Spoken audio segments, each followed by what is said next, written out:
तुला माहिती आहे का 25 वर्षापूर्वीच मुस्लिम समाजातील या घटकांना जे बागवान आहेत म्हणजे माळी, जे मणियार आहेत म्हणजे कासार, जे खाटीक आहेत म्हणजे कुरेशी, अशा ओबीसी घटकांना आरक्षण दिलेलं आहे.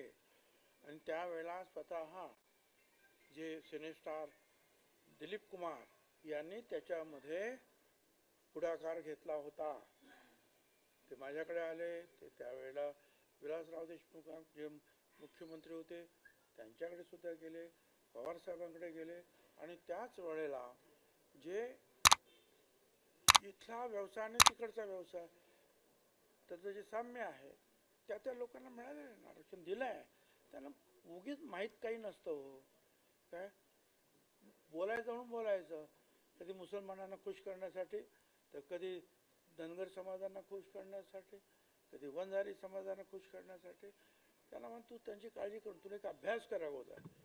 आणि त्यासाठी जे आहे तुम्हाला कल्पना नाही, शब्बीर अन्सारी नावाचे जालन्यातलेच एक मुसलमान समाजाचे पुढारी, त्यावेळेला सुद्धा वाद निर्माण झाला की आमच्या मुसलमानांमध्ये जाती नाहीत, अमुक नाहीत, तमुक नाही. त्यावेळेला त्या शब्बीर अन्सारी यांना मुसलमान समाजातून सुद्धा विरोध झाला.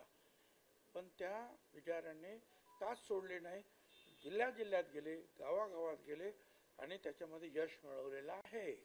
आता सुद्धा ते आमच्या स्टेजवर नेहमी असतात. पण मुस्लिम आणि ब्राह्मणांच्या नवीन नोंदी ज्या सापडत आहेत त्यांना पण द्यावा असं कुठल्या नवीन नोंदी, काय नवीन नोंदी सापडत आहेत? काय जे ओबीसीच्या समकक्ष आहेत, तो कुठल्याही धर्मात असो, काय त्याला आरक्षण मिळत आहे. विधानसभेला भाजप त्याला आम्ही विरोध कधीच केला ना, उलट आम्ही दिलंय त्यांना आरक्षण. विधानसभेला भाजप 155 जागा लढण्याच्या तयारीत आहे.